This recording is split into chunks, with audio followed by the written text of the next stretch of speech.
There are 25 guys I came up with under the age of 25 that I believe will slightly improve in overall Dynasty rankings, not just under 25, but the whole spectrum.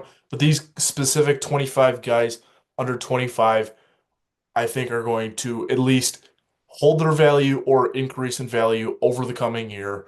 I think they're going to be very valuable dynasty assets and arguably they're cornerstone assets. Most of the guys kind of on the lower end, the 20 to 25 range, are going to be kind of those fringe cornerstones, like guys who could just develop into that. Maybe even you could stretch that out to 15 with this list, but the number one through about 10 or so or 12 or so are going to be guys that you want to build your team around. They're guys that you want to consistently draft over all of your dynasty leagues, over all of your paid leagues and whatnot, even redraft leagues a little bit. This is kind of my thought process is with the mindset of one quarterback leagues and super flex leagues in kind of the same mindset as best as I could, right? There's not going to be a ton of quarterbacks on this list, but there's also not going to be three quarterbacks on the entire top 25. So it's going to be a little bit of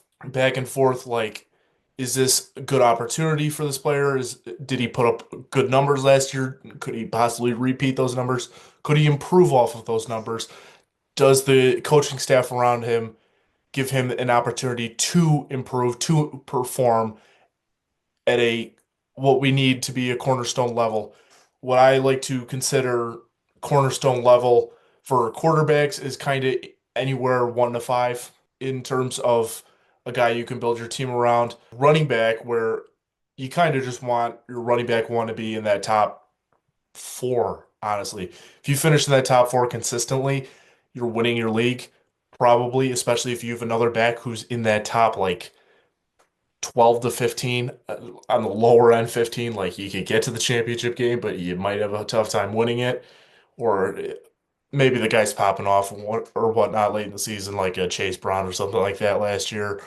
But tight ends, it's like 1 through 6. Wide receivers, it's a huge range depending on how many wide receivers you have in your league, how many flex spots you have in your league. So it's a really fun practice I like to do is just kind of focus on the guys under the age of 25 because we all know relatively what the guys over 25 are going to be. All right. And speaking of the age specifically, I've cut this off to when training camp is beginning, which is middle of July. So Michael Penix did not make this list, right? And Kyron Williams did. So if you are turning 25 after July 15th, you will be on this list. If you're turning 25 before July 15th, we are not counting you. Or 25 before July 15th, we are not counting you. So Michael Penix, you are not on the list. Kyron Williams, unfortunately to spoil it, will be on this list. Let's dive into the top 25. So this is 10 through 25. So we got Bryce Young starting us off here at 25. Resurgence last year after coming back from getting benched. I think he's got some assets there with Tedero McMillan now, and Jalen Coker's popping on the scene a little bit. He's got a nice running game around him. I think he's got a little bit more oomph to that offense and can probably produce a little bit more. JJ McCarthy's just kind of getting into that starting role. He's kind of one of my boomer bust guys. I'm fairly high on him, being a Michigan fan and also just being a huge fan of that situation. I just wish they did a little better in the draft, but he's got the quarterback whisperer with him, so no reason to short him, no reason to put him outside my top 25. And then the number one overall pick, Cam Ward. Again, he's probably going to slot in at about that 104 in your rookie drafts. He's definitely going to elevate that Tennessee offense. Will we see a little bit of kind of those rookie struggles at first? I think so. That's why I'm not super bullish on putting him inside that top 20 yet. Could he jump into the top 15, top 10 by year's end? Absolutely. But I'm going to be a little bit patient on him. I'm going to pump the brakes a little bit. He doesn't have a great wide receiver room around him. Does have his buddy Xavier Restrepo, but I don't see Restrepo making a huge impact day one. So that kind of moves into these two running backs that honestly you could put in either order, and I wouldn't be mad with you. Breece Hall, running back for the Jets. Now, the Jets are always just a confusing debacle year after year fantasy wise because it's just there's there's obvious talent here. The offensive line is much better, especially with adding Membu. Quarterback, I believe they got an upgrade in Fields. I think he's better than Rodgers right now. And Garrett Wilson's an option of the passing game. They just got to put it all together. That's the issue with New York. Game scripts just haven't favored him as of recently. He's also had a couple injuries here and there, and I think he's probably going to hold his value very well. I think he's going to probably stay in the 20 to 25 range. I don't think he's going above 20, but I don't think he's going below 25. And then kind of same with Kyren Williams. Unless he explodes once again and has a huge, huge season, I don't really see him sneaking in that top 15. Sam Laporta, tight end out of or tight end for the Detroit Lions. Very interesting situation here with the tight ends. The tight ends were really fascinating to me because there were really only two tight ends that consistently, like under the age of 25, consistently produced last year. And that was Sam Laporta, and that was my number one tight end who we all know and love, but I won't share for just kind of a little bit of drama. But Laporta's game script going downhill. You're going to see another Detroit player that I've shorted a little bit because I don't really know what the offense is going to look like with Ben Johnson. I like to be optimistic. He was, I believe, a top six tight end last year in PPR format, so there's upside there. He's definitely a league winning tight end. He won multiple leagues for me last year. He's probably going to do it again, and he's probably going to do it for the next 3 to 5 years. So he's one of the safest tight end assets, God forbid an injury, in Dynasty right now. And he's again probably not going to move above 15, and he's probably not going to move below 22, 23. So 20 I feel like is a nice like lower end of the median there.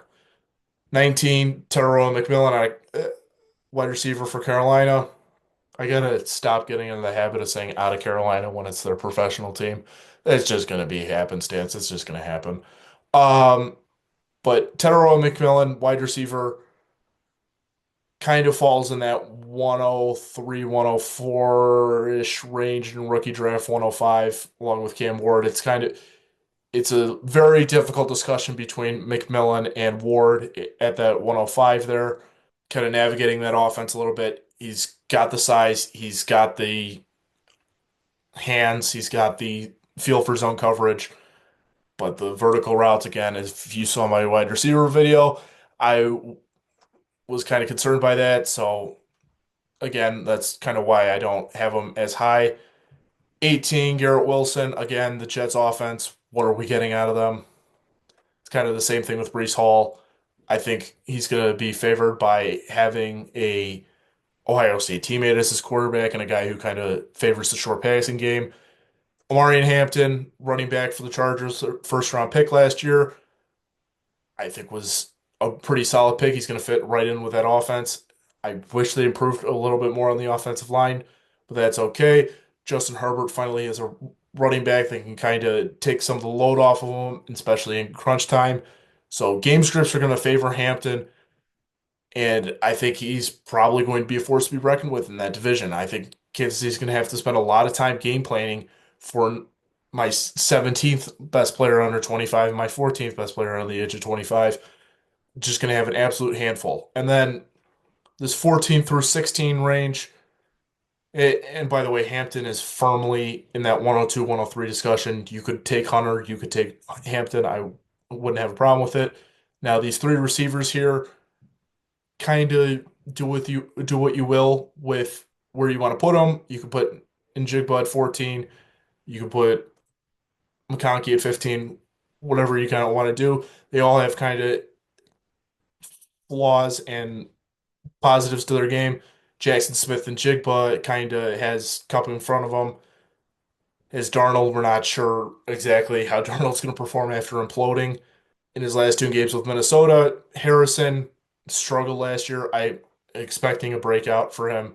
I'm expecting Kyler Murray to just hyper focus on getting him the ball and kind of shying away from just relying on Trey McBride and running.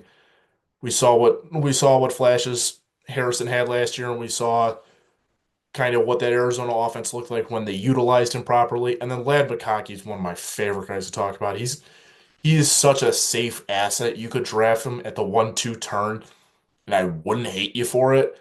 He's just going to be a security blanket in this league for the next 10 years. He's going to consistently rack up 800, 900 yards a year.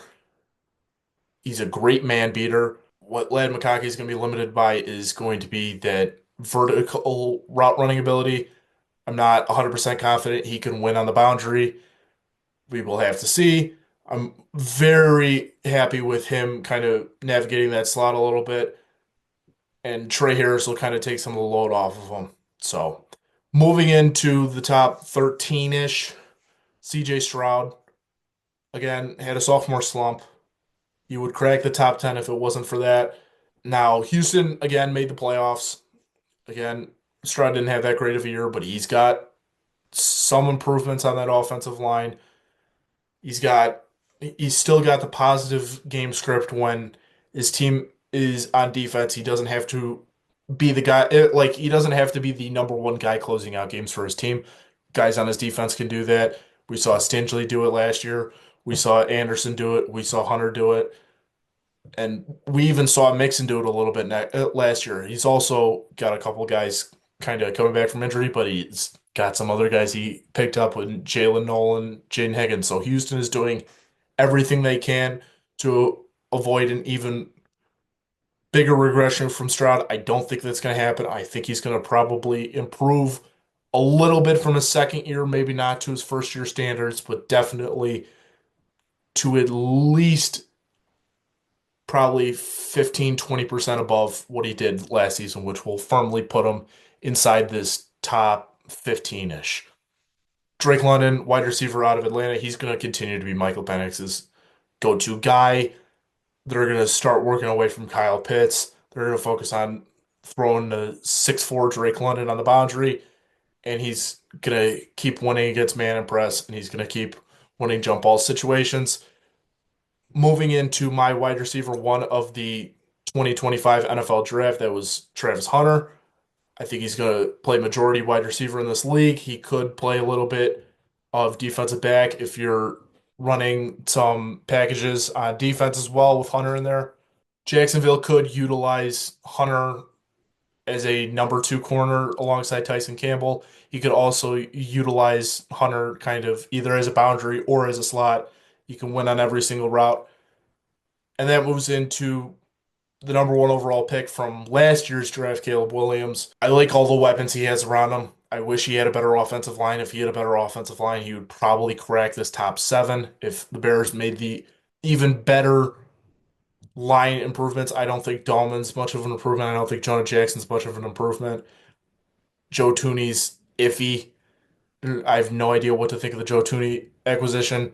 So I think Caleb Williams is probably still going to be running for his life next year. And that kind of terrifies me a little bit. But then again, he's got all the weapons around him to succeed. And he has a running game, a little bit of a running game. I wish they spent a higher pick. I wish they grabbed a little bit better of a back, more investment into the back. But wasn't horrible. I do like the Trapio draft pick. So let's move it in the top nine. You draft him, you're drafting him as your number one player at that position. Brian Thomas Jr., wide receiver for Jacksonville. He's their ex. He's their guy. I was down on him last year, but he's a very pleasant surprise for me. And he's going to continue to be a top 10 wide receiver in this league. I think he's already solidified himself as that.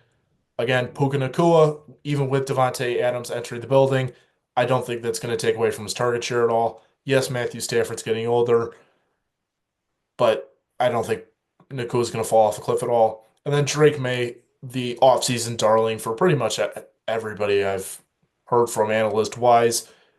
He's got the weapons. I'm not wild about the Kyle Williams pick, but I am a fan of the moves they made to improve the offensive line, especially the measures they took. I'm really happy with that. So I think Maye will kind of improve in that sense. The pass protection will definitely improve. As a Patriots fan, I'm hoping for a playoff spot. Now, Malik Neighbors, wide receiver for the Giants, he's going to be the number one option in that offense. Now, the Giants made some improvements at the quarterback position by picking up Dart in the draft and then signing Wilson and Winston in free agency. But are those going to be guys that are going to absolutely elevate Neighbors to an extreme level? I just think they're going to slightly elevate him a little bit. They're going to slightly open up that offense a little bit more for Neighbors to go to work, but do, in fact, give him the ball. And then 3 through 5 here, you could also put these guys kind of in whatever order. This is just kind of how I landed on it. 101 in your rookie drafts is going to be Ashton Jeanty. If you take anybody else, I will laugh at you. This guy's walking in day one starter in Vegas. He's taking a lot of the work off of Geno Smith. He's taking a lot of pressure off of Raiders offensive coordinator, whose name is slipping my mind at the moment. And Genti's going to absolutely explode in this offense. I don't see a world where he fails. Number 4, Jahmyr Gibbs. Now, Gibbs finished as the number 1 overall running back in fantasy last year, much to everybody's surprise, and really won a lot of people leagues, especially that last run against San Francisco won me my league. I was jumping up and down, but he lands as my number 4 running back or number 4 player under 25 just because of Ben Johnson leaving. I don't know what that offense is going to look like. That's also kind of why I had Laporte a little further down my board. And that moves into our beloved top 3. Bijan Robinson, running back for the Falcons, had a great year last year, finished, I believe, RB2. Again, great numbers, kind of carried that Atlanta offense down the stretch. Has receiving upside, can kind of carry the load in case a receiver gets hurt and whatnot. He can also line up in the slot as well. He's got a lot of flexibility and he's got a great game script coming up ahead of him because of how Atlanta approached the draft. Drafting for defensive line help can improve the run game. It can close out games down the stretch, especially close ones, which there are going to be a lot of close ones in that NFC South. Atlanta, I think, is a heavy favorite to win that division next year. I really would be shocked if it's not Atlanta coming out on top. They don't have a reason to not win that division. As we move into number 2, kind of my hottest take of this entire list, and that's just because of the disparity at the position. And that, ladies and gentlemen, is Brock Bowers, tight end for the Raiders, the best tight end rookie season of all time, one of the best tight end seasons statistically ever. Set the rookie reception record, even though Malik Neighbors was right behind him, and he is the second most receptions all time by a rookie. This dude was unbelievable last year. He's going to be the number 1 ranked tight end for me for the next 7 years. Like, unless some dude comes around and shocks me, Brock Bowers is the guy at the tight end position for a very, very, very long time. I can't say enough good things about him. He opens up the offense. He's a security blanket for the quarterback. He can line up outside, inside.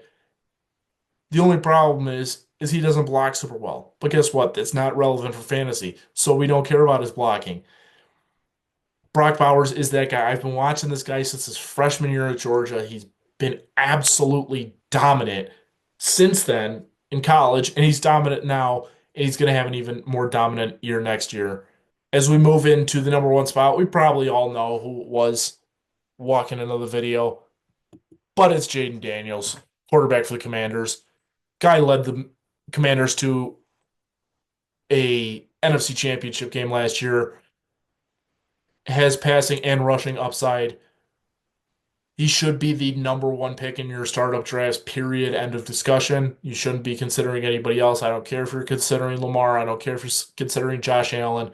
You take Jaden Daniels and you forget about it for the next 4 years. All right. He's going to carry you to a playoff spot year after year after year. He's going to win you games late on Monday Night Football when you're down 25 points and he gives you 27 after throwing for 400 yards and rushing for a touchdown. Like he's got that upside to him, and Washington's just doing everything they can to further develop their superstar quarterback. And that kind of wraps up today's videos. Make sure you like and subscribe and hammer that bell for some notifications. There will be more Dynasty content on the way. We'll probably have a collaborative mock draft, either a way too early mock draft or a 2025 rookie mock draft sometime soon. We will see, though. And that'll be that.